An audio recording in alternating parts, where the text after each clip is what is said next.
En este día la ponencia magistral será por parte del doctor Pedro Páez Pérez, superintendente de la Superintendencia de Control del Poder del Mercado, con el tema Políticas Públicas de Control del Poder del Mercado vinculadas a la economía popular y solidaria. Buenos días a todas, a todos. Muchísimas gracias por esta oportunidad de permitirnos conmemorar las fiestas de Riobamba con este Congreso Internacional.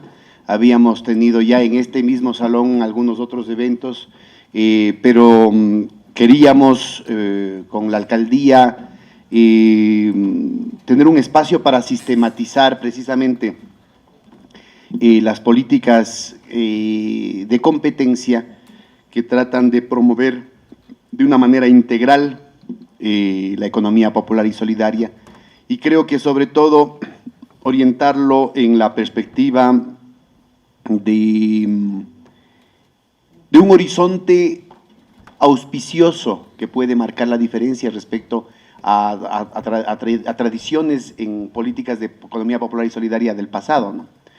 Y mientras estábamos esperando que los compañeros se asomen, nos dábamos cuenta que la presentación que teníamos preparada tal vez no era la más apropiada. Estábamos revisándola, conversando un poquito qué es lo que habían visto el día de ayer. Así es que voy a permitirme improvisar con algunos detalles técnicos que me parece que son más adecuados respecto a lo que ya han visto ayer. En formaciones sociales como la ecuatoriana y como las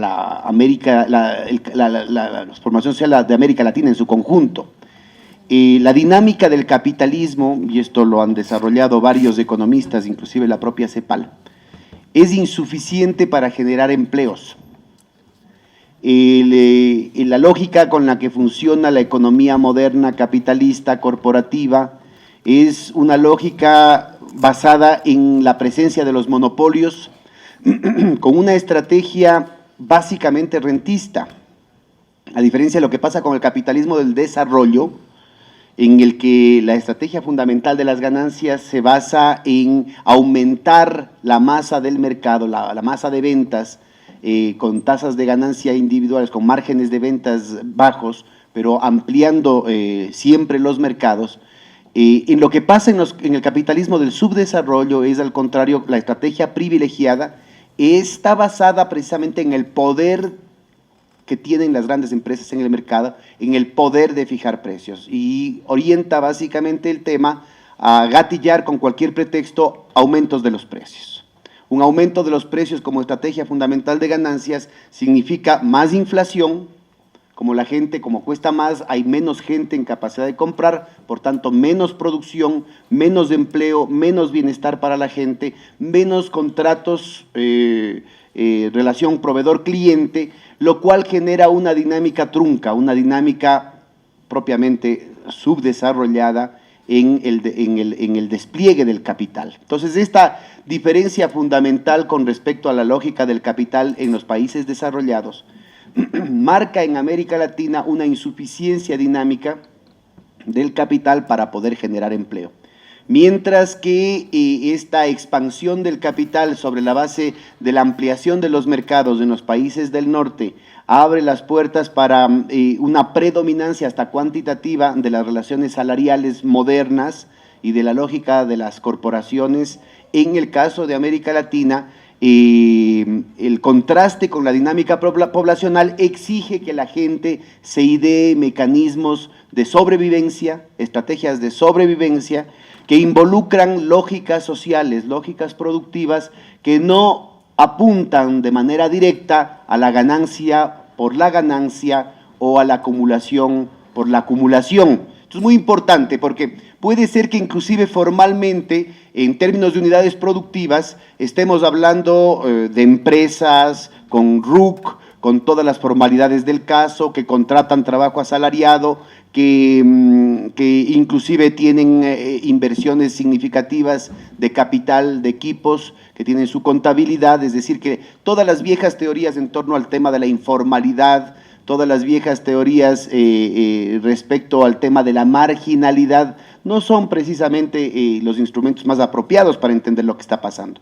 Lo que sí es clave, ¿no es cierto?, es que la lógica interna, la motivación interna de los actores es diferente.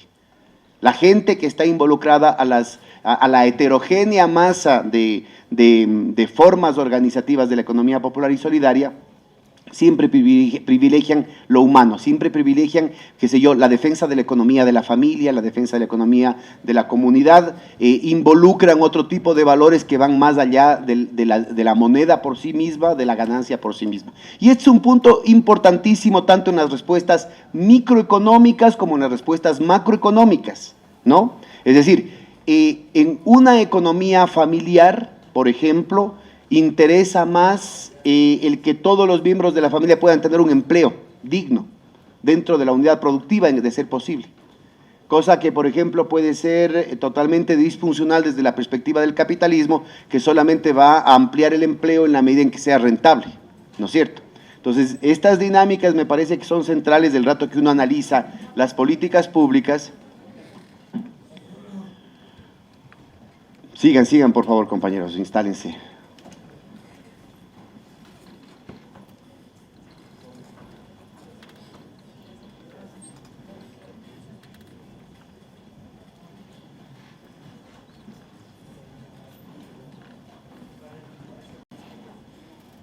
Comentar que es importante distinguir lógicas internas diferentes en las economías, en la heterogénea gama de unidades productivas que podríamos llamar de la economía popular y solidaria, frente a lo que podría ser la lógica interna del capital, basada en la ganancia, basada en la acumulación por la acumulación, y que van más allá del tamaño de la empresa. No es solamente que la economía popular y solidaria son los pequeños, o como algunos quieren ver, lo que son los pobres o los precarios o lo tradicional.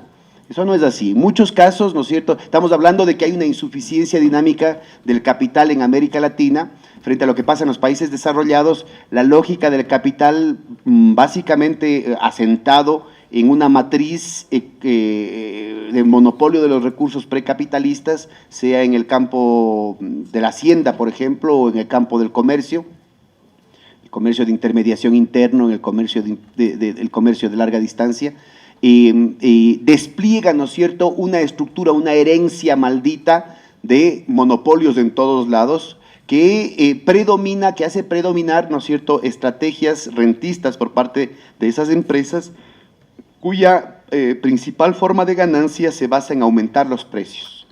Entonces, si se aumentan los precios, menos gente tiene posibilidades de comprar. Por tanto, hay menos producción, menos empleo, más inflación, y esa es la característica del capitalismo de subdesarrollo en comparación a lo que es el capitalismo desarrollado, que está aprovechando cualquier oportunidad, el día de la madre, el día del padre, el día del veterano, el día del trabajo, el día de la primavera, el Black Friday, cualquier cosa, para bajar los precios y aumentar masa de ventas, ¿no? Entonces, eso propende a una multiplicación del capital, a un tejido productivo muy denso de relaciones de proveedor-cliente que tiende a ser predominantes, incluso cuantitativamente, las relaciones salariales y las grandes empresas capitalistas, no necesariamente los grandes monopolios, pero sí la empresa capitalista con una dinámica mucho más fuerte de la que se tiene en el capitalismo de subdesarrollo. Entonces, es crucial entender primero esta dinámica macro en el capitalismo del subdesarrollo, que obliga a que la gente, en ese contraste entre la insuficiencia dinámica del capital y el ritmo de crecimiento de la población, obliga a que la gente despliegue con mucha creatividad estrategias de sobrevivencia, que en muchos casos están apoyados, por ejemplo, en las tradiciones étnicas, en lo que han hecho nuestros abuelos, los tatarabuelos, ¿no es cierto?, y se van repitiendo no solamente en términos de las formas organizativas y culturales, temas identitarios, sino también posibilidades tecnológicas, por ejemplo. Formas de relacionamiento, a veces ligadas a compadrazgos, a veces ligadas a una serie de redes que no necesariamente están marcadas por la eficiencia, ¿no?, del capital y del mercado, sino que están ligadas a una serie de relaciones de gratitud, una serie de relaciones de reciprocidad, de redistribución. Y entonces esto enriquece no solamente, o sea, dificulta obviamente el tema de la gestión, y eso plantea una serie de retos en lo que tiene que ver con la gerencia interna, pero también con la gestión de los mercados y de las relaciones proveedor-cliente, pero al mismo tiempo abre una reserva moral muy importante. Yo creo que esto es relevante ahora que el país va a entrar en una coyuntura internacional de dificultades, abre una reserva moral muy importante en la capacidad de respuesta frente a la crisis.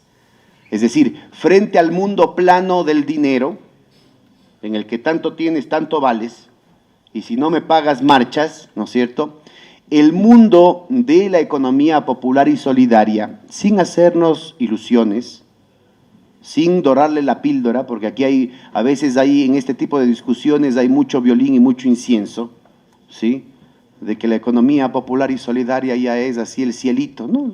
Economía popular y solidaria es una economía, ¿no es cierto?, basada en condiciones precarias, llenas de fraude laboral, llenas de problemas ambientales, la salud de los trabajadores, la cuestión tributaria, etcétera, etcétera.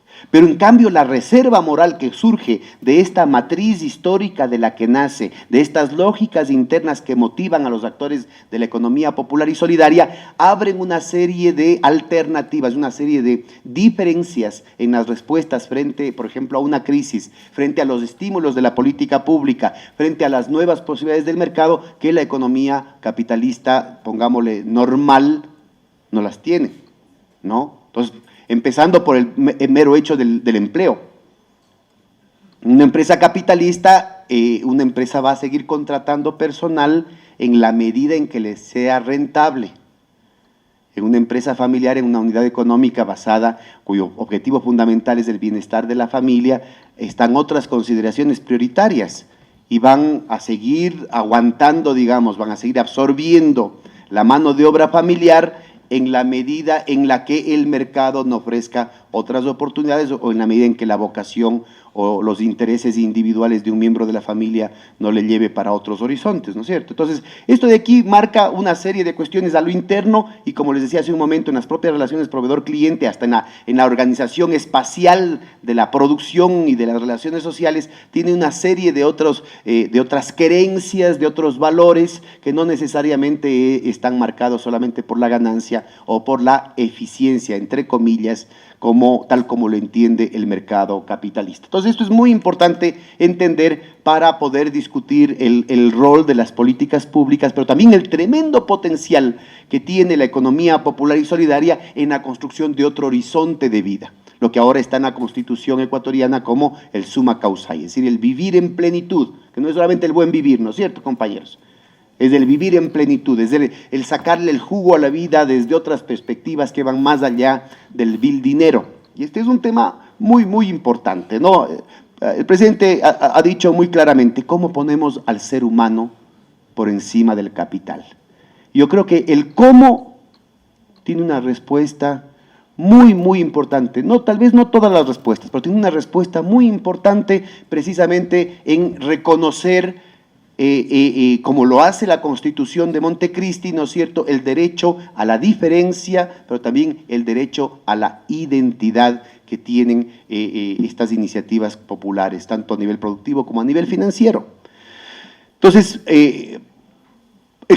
como digamos, tomar ventaja o aprovechar ese potencial, esa riqueza que tiene lo diverso, exige partir de eso, del derecho constitucional a ser diferentes, del derecho constitucional a tener nuestros propios criterios de lo que es eficiencia, del derecho constitucional que tenemos a tener nuestras propias formas de gestión interna y también del derecho constitucional que tenemos de poder desenvolvernos y desplegarnos. Y ahí viene no solamente el derecho a la diferencia, sino el derecho a la identidad, que incluye el tema del crecer desde nuestras propias prioridades.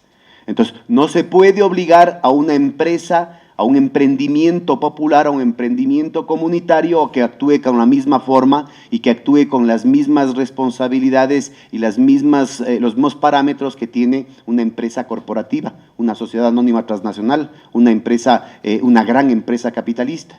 No se puede obligar a una cooperativa de ahorro y crédito a que funcione igual que un banco. Así como tampoco se puede obligar a una caja de ahorros o a un banco comunitario a que actúe como una cooperativa.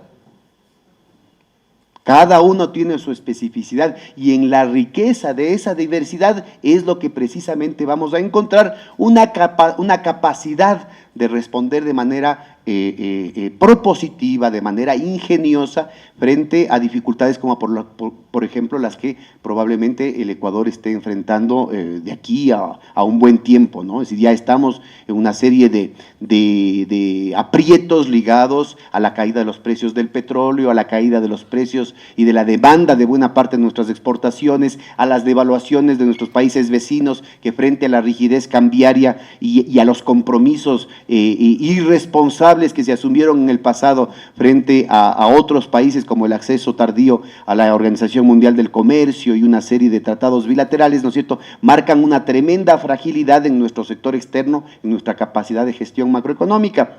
Y entonces nos plantean unos desafíos enormes en lo que tiene que ver con la capacidad de respuesta del aparato productivo, cuando Colombia, por ejemplo, ha devaluado 60, 70% en el último año y medio, y puede introducir productos que son más de la mitad más baratos, puede introducir.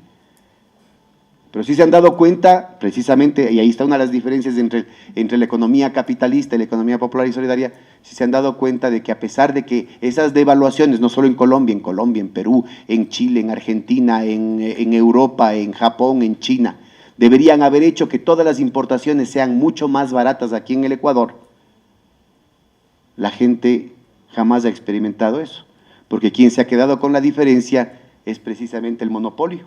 Son las grandes empresas, los grandes almacenes, los que se han metido al bolsillo esa ventaja enorme entre un dólar rígido y las devaluaciones de los países vecinos, de los socios comerciales ecuatorianos. En cambio, en el caso de la economía popular y solidaria, estamos normalmente hablando de agentes, de operadores económicos, tomadores de precios. Es decir, la economía popular y solidaria en general no tiene poder de mercado. Entonces, estos elementos, tanto de la trayectoria de donde venimos, como de las motivaciones con las cuales operamos, como también los mecanismos, cómo respondemos ante el ambiente, marcan la necesidad también de que las políticas públicas tengan una visión diferente. No se puede tratar de la misma manera a una unidad productiva de la economía popular y solidaria que a una empresa capitalista pequeña. Eso es otra cosa. Entonces, parte del trabajo que ha hecho la Superintendencia de Control del Poder de Mercado es analizar cuáles son los mecanismos, cuáles son las acciones más eficaces que permitan precisamente atacar los puntos neurálgicos de este problema, ¿no? Con la herencia maldita que les decía yo de que tenemos monopolios hasta en la sopa, ustedes pueden encontrar en la página web nuestra www.scpm.gov.es indicadores a 400 sectores del Producto Interno Bruto, índice de Gini, índice de Herfindahl-Hirschman, índice de el control de las 4 empresas más grandes sobre el mercado relevante, etcétera, etcétera. Todos esos indicadores que son estándares a nivel internacional muestran que tenemos niveles de concentración que no son saludables. Y si usted se pone a hacer un análisis de mercado mucho más detallado, se da cuenta de que, aparte de esa foto estática, aguas arriba o aguas abajo en las cadenas del valor que operan de manera primordiales aquí en el Ecuador, tenemos cuellos de botella en la que operan mecanismos de oligopolio, o sea, pocas empresas controlan y abusan desde las ventas, u oligopsonios, pocas empresas controlan y abusan desde las compras, ¿no es cierto? Entonces, esto de aquí da muy poco margen de acción, o sea, esto de aquí define mercados en los que opera no la ley de la oferta y la demanda, sino la ley del embudo, la ley del come solito, con una cantidad de cuellos de botella en que las capacidades de decisión terminan siempre concentradas en unos pocos bolsillos. Entonces, todos estos elementos ponen en una situación de tremenda desventaja, de tremenda asimetría estructural a los productores de la economía popular y solidaria. que van mucho más allá del mero hecho de que en la propia competencia entre el tiburón y la sardina los resultados son obvios,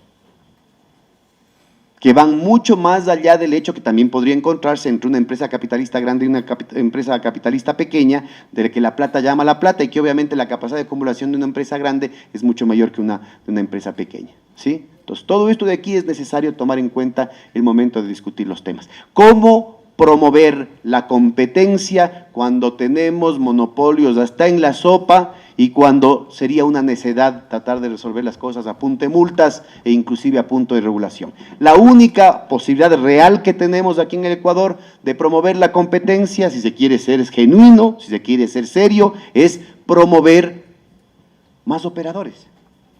Y esos operadores adicionales están ahí presentes, han estado presentes aquí en el país todo el tiempo. El problema es que han estado sistemáticamente bloqueados, sistemáticamente asfixiados por una lógica de mercado controlada en última instancia por los grandes monopolios, por las grandes transnacionales, por la extroversión de la economía, es decir, una economía que le apuesta siempre afuera y no a las condiciones endógenas del desarrollo.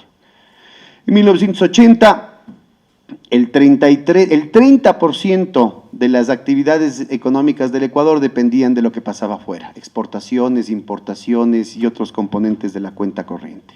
En el año 2006, el 87% de la actividad económica del Ecuador dependía de condiciones exógenas, exportaciones, importaciones, remesas de los migrantes.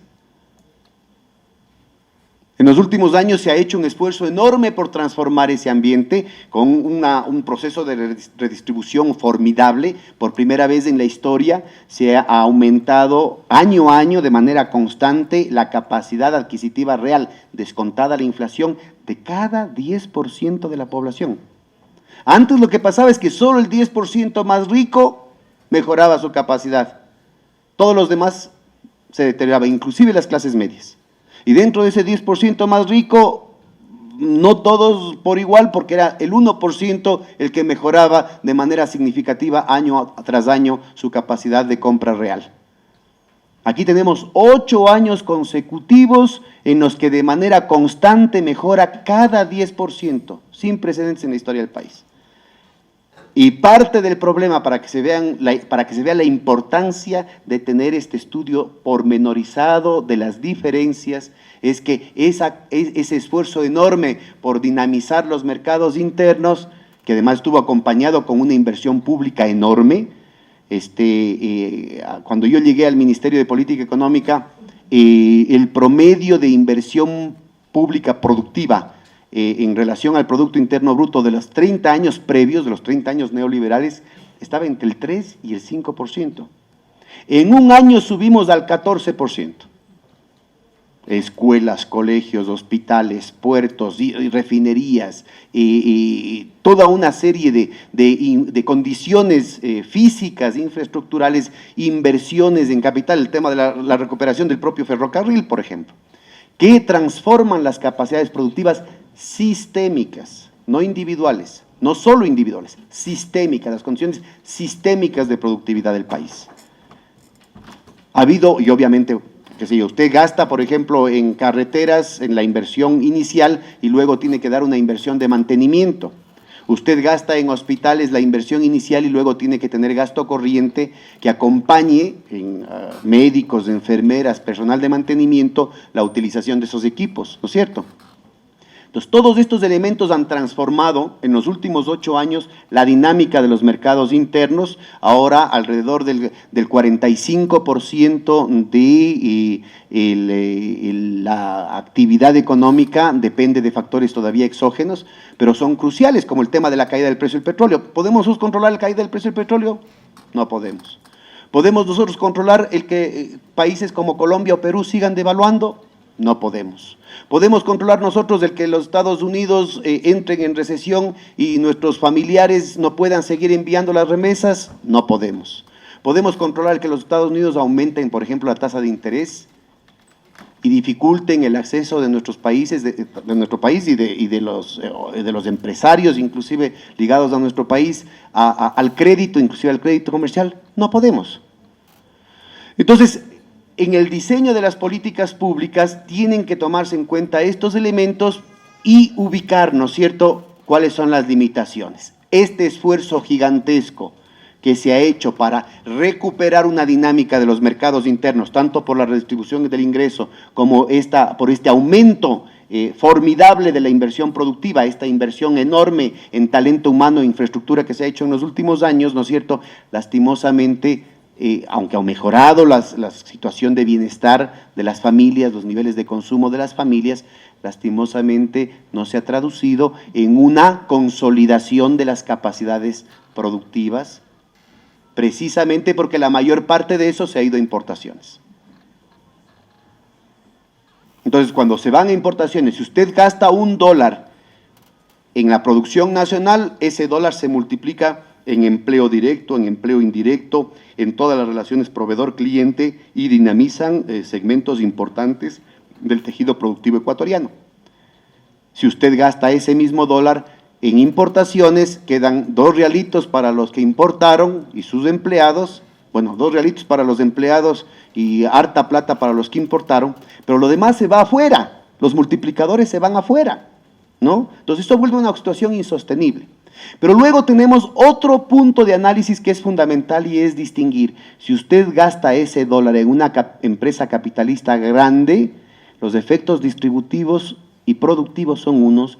Si usted gasta en una empresa de la economía popular y solidaria, los efectos distributivos, los efectos territoriales, los efectos sobre el aparato productivo son diferentes, porque los pobres del campo y de la ciudad compran a los pobres del campo y de la ciudad. Entonces, cuando la superintendencia se crea, por ejemplo, y tiene la tarea de, sobre la base de esa herencia maldita de monopolios está en la sopa, promover la competencia, la respuesta ineludible es, hay que apuntar a la consolidación y a la potenciación de la economía popular y solidaria. Y eso es obvio que el mercado de manera espontánea, el mercado tal como existe, el mercado tal como ha sido controlado tradicionalmente por los grandes monopolios, no va a dar espacio, no va a dar oxígeno para eso.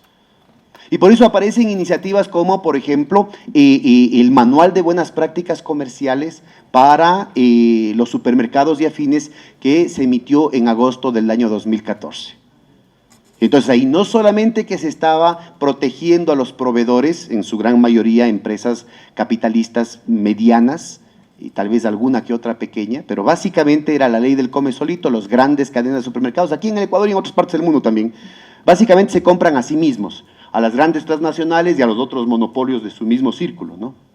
Entonces, lo que se plantea ahí es, en primer lugar, proteger a los operadores que ya estaban trabajando con ellos, que nos decían que les pagaban tarde, mal y nunca, que les obligaban a entregar hasta el 30, el 50% de su mercancía de forma gratuita para la promoción del supermercado, que les cambiaban las reglas de juego con cualquier pretexto, que les decían cuidadito que le vendas a la competencia porque te voy a tachar de las compras y no vas a tener a quién vender, etcétera, etcétera. Entonces, aparte de eso, en el manual se establecen mecanismos que propendan y garanticen una presencia, una persistencia en el tiempo de una competencia plural, que involucre precisamente a estos segmentos que han estado históricamente bloqueados de esa posibilidad. La economía popular y solidaria. Entonces se establece un segmento de 0 a $50,000 al año, otro segmento de 50 a 250,000 y otro segmento de 250,000 a 1,000,000. Y los supermercados están pedidos de que tienen que aumentar 1% cada semestre, paulatinamente, poquito a poco, en sus compras, y si lo hacen de la economía popular y solidaria, que no es obligatorio, se les amplía el plazo. Bueno, nos dijeron vela verde cuando sacamos la cuestión, ahí aparecieron unos cuantos empresarios, porque no son empresarios, los empresarios son otros, a decir que eso era una barbaridad, que eso era una estupidez, que los pequeños productores nunca iban a poder producir. Y algunos altos funcionarios del gobierno, y lo digo públicamente porque no soy infidente, fueron ellos los que salieron públicamente a hacerse eco de eso, diciendo que no solamente que no podían producir, sino que los pocos que podían producir jamás iban a poder alcanzar los estándares que exigían los grandes supermercados. Bueno, como decíamos en el barrio allá en Quito, les dimos en las muelas, Los datos que nos entregan los propios supermercados en el primer semestre del 2015 en comparación al primer semestre del 2014, cuando todavía no había el manual, muestran que han aumentado las compras en casi 300 millones de dólares. Y eso significa que muchos supermercados han comprado más de lo que se les estaba pidiendo. Pero eso también significa que hay oferta, pues. Han habido 300 millones más de oferta. Vea, solamente en el segmento de menos 50.000, estamos hablando 4 o 5.000 al mes, son los más pequeñitos, ¿no es cierto? Lo más que podían haber vendido en el semestre para estar dentro del segmento son 25.000. Y ahí hay casi 78 millones más de compras de las grandes cadenas a la economía popular y solidaria. Haga usted la división, estamos hablando casi 4.000 nuevos proveedores. Y entonces está diseñado precisamente para que sea un semillero, para que no puedan hacer una sola compra, para que los supermercados hagan el esfuerzo de encontrar ofertas en todo el país, cantón por cantón, provincia por provincia, precisamente de aquellas unidades productivas que han estado históricamente relegadas, históricamente bloqueadas de esas posibilidades. Si ustedes se ponen a contar, porque ese es el otro tema importante, lo que hablamos hace un momentito, ¿no? El multiplicador de empleo que tiene la economía popular y solidaria es muchísimo. Por cada dólar invertido en la economía popular y solidaria, las condiciones de empleo, las condiciones de redistribución de empleo directo e indirecto son mucho mayores que lo que pasa inclusive con ese mismo dólar en una empresa capitalista pequeña o mediana, o peor en una empresa capitalista grande. Del IEPS y del Semplades, esos 4.000 nuevos proveedores estarían involucrando alrededor, oigan bien por favor, alrededor de 120.000 familias. Eso es solo en el primer semestre. Como el porcentaje tiene que ir aumentando, asumimos que vamos a acabar el 2015 con 750 millones. Y esperamos que el próximo año, si es que la recesión no es muy fuerte, se duplique esa cifra. Entonces, ahí viene el problema importantísimo. ¿Cuál es el reto que significa esto para la economía popular y solidaria? Porque todo esto de aquí significa hacerlo sin relajar ningún estándar sanitario, ni ambiental, ni laboral, ni tributario. Esta es una apuesta a la excelencia. Entonces, aquí lo que se está planteando es precisamente redefinir, digamos, la relación con el aparato del Estado, es decir, trabajar para que la relación que tienen los funcionarios públicos, las prioridades que tienen las instituciones, los presupuestos, la lógica con la que opera, esté acomodada, esté funcional a las necesidades del pueblo, a las necesidades de la gente. Y lo mismo pasa con las universidades, este esfuerzo enorme que se ha hecho por transformar la Universidad Ecuatoriana, por transformar la innovación, la ciencia, la tecnología, por las becas al exterior, por el programa Prometeo, por las cantidades gigantescas de recursos que se ha dado para investigación. Ahorita a veces, ¿no es cierto?, resulta contraproducente porque los profesores, los investigadores, los estudiantes están desesperados por ver cómo publican en los journals gringos y se olvidaron de su tierra y se olvidaron de su gente. Y entonces vea lo que pasa, 70 y pico asambleas productivas que se han hecho aquí en el país, la primera precisamente en esta tierra de primicias y en este mismo salón. La primera asamblea productiva que se hizo para poder colocar las perchas en los supermercados, para poder llegar a los 300 millones que se han logrado en ese primer semestre, se hizo en este mismo salón, aquí en Riobamba. Y una de las características de esto, aunque aquí en Chimborazo no está operando muy bien, en otras partes tenemos experiencias mucho más felices, es una nueva actitud de la universidad. Vienen los profesores, vienen los estudiantes, ustedes saben que ellos tienen que cumplir con 400 horas de vinculación a la comunidad y no están cumpliendo. A veces van a pintar las aulas de las escuelitas pobres, 4 horitas, 5 horitas, y les firman como que si fueran 100. Pero nosotros estamos planteando una alternativa mucho mejor, no solamente una apuesta a la excelencia académica, no solamente la puesta en práctica de todo lo que están aprendiendo en su investigación, de todo lo que están, cómo tienen que ir flexionando sus músculos intelectuales, ¿no es cierto?, en el marco de lo que es su propia profesión y su propia vocación, sino que al mismo tiempo puedan contribuir de manera significativa.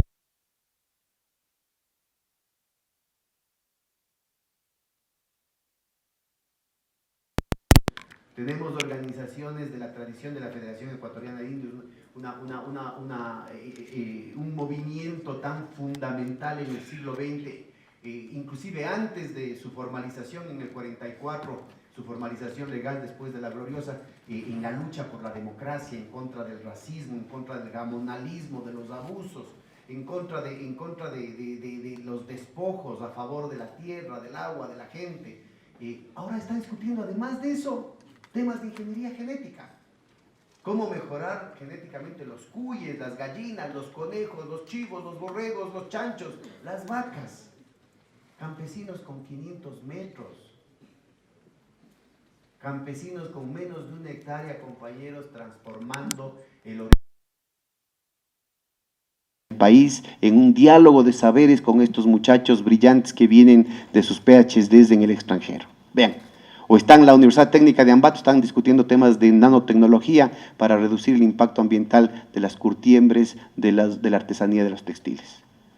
Entonces ese es el reto aquí también para la universidad aquí en Chimborazo, ¿no? No solo la Universidad de Chimborazo, pero es esta nueva alianza estratégica de la academia, de los investigadores, de los estudiantes comprometidos con su pueblo, resolviendo los cuellos de botella, resolviendo los problemas de productividad, resolviendo los problemas de costos, resolviendo los problemas de gestión, entendiendo la lógica interna de la economía popular y solidaria. Y eso se está logrando, compañeros. Estamos trabajando inclusive con el apoyo de la UNAM, estamos formando convenios con la UNAM para el tema no solamente de las incubadoras de emprendimientos, sino también de los aceleradores de emprendimientos, que precisamente hacen referencia a lo que tenemos acá, en nuestras comunidades indígenas, en el autoempleo. Nuestras familias desde hace tiempo se están defendiendo como emprendedores.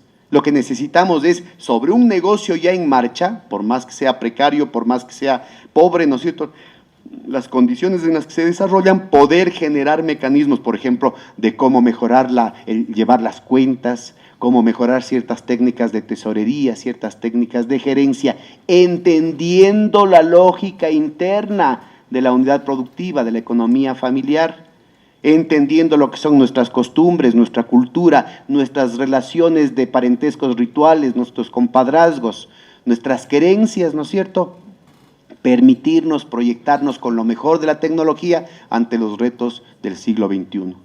Y esto que está con un ejemplo así de concreto en la cuestión de los supermercados, no se queda ahí. Ya vea, las refrigeradoras de la Coca-Cola están obligadas a dar el 20% del espacio para productos de la economía popular y solidaria. Ya no es exclusivo de la Coca-Cola. Ahí tiene que poner las humitas, ahí tiene que poner el jugo de mora, ahí tiene que poner los quesos, ahí tiene que poner los yogures. Tranquilamente, no solamente que usted se gana unos centavitos más, sino que además abre las puertas para un consumo más sano, porque usted pasa ahí por el comedorcito ahí a la vera de la carretera y ve que está la jarra del jugo de naranja o del jugo de mora con los moscos o con un pedazo de hielo que no sabe dónde llegó. Usted dice, páseme unas colitas, ¿no? Un por si acaso. Pero si ve que van a sacar de la refrigeradora y de ahí le sacan la jarrita del jugo recién hecho, ni que otras, pues, ¿no es cierto, compañeros? Entonces, vean, las cosas tienen que ver con todas estas otras dimensiones que incluyen la dimensión espiritual, que es un elemento ineludible, insoslayable precisamente de la economía popular y solidaria. Frente al mundo plano, unilateral, deshumanizado del mercado y del dinero, la economía popular y solidaria jamás puede abstenerse de las relaciones humanas que portamos, porque son nuestras familias, son nuestras creencias, son nuestras querencias las que están en nuestros trabajos cotidianos. Y eso plantea, ¿no es cierto?, precisamente en el corazón del problema, en el corazón micro del problema del funcionamiento de una unidad productiva de la economía popular y solidaria, la semilla de lo que puede ser la construcción ya a nivel macro, en el despliegue de todo su potencial del Summa Causai, incluyendo no solamente el éxito en el plano concreto de la producción, sino también la plenitud en el despliegue de un modo de vida, de un horizonte de vida diferente como lo que plantea el Summa Causai. Entonces, vean ustedes cómo se pueden ir articulando cosas. Lo mismo podemos hacer, estamos 3 años, y estoy afónico precisamente por eso, porque seguimos solitarios buscando unas navidades solidarias, a recuperar el mensaje de Jesús, ¿no es cierto?, Que no sean las navidades esa cuestión compulsiva, el frenesí de las compras, de lo que está de moda, de lo que dicen los vecinos, de lo que dice la propaganda, y que la gente recupere, ¿no es cierto?, ese sentido solidario. Que sí, vaya un regalito por ahí para un ser querido, un recuerdito para un ser querido, pero abriendo las puertas para que nuestros compatriotas, ¿no es cierto?, puedan defender la economía de su familia, de su comunidad, comprando lo nuestro. Ya estamos, por ejemplo, con los compañeros, con los afro ahí en Esmeraldas. Está muy bien que se compren las marimbas de la Fisher Price para que la gente, los guaguas, aprendan a tocar, o aprendan a conocer algo de música.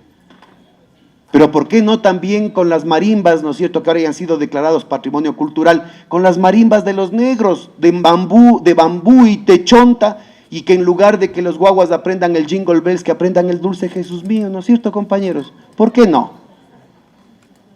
Y que se abran las puertas por primera vez a romper todos los tabúes y todas las vergüenzas y todo el racismo taimado profundo que tenemos adentro y los complejos de inferioridad que nos hacen reírnos con un poco de sorna cuando decimos que está el jaguar locro y la tripamishki y el caldo de patas en el supermercado.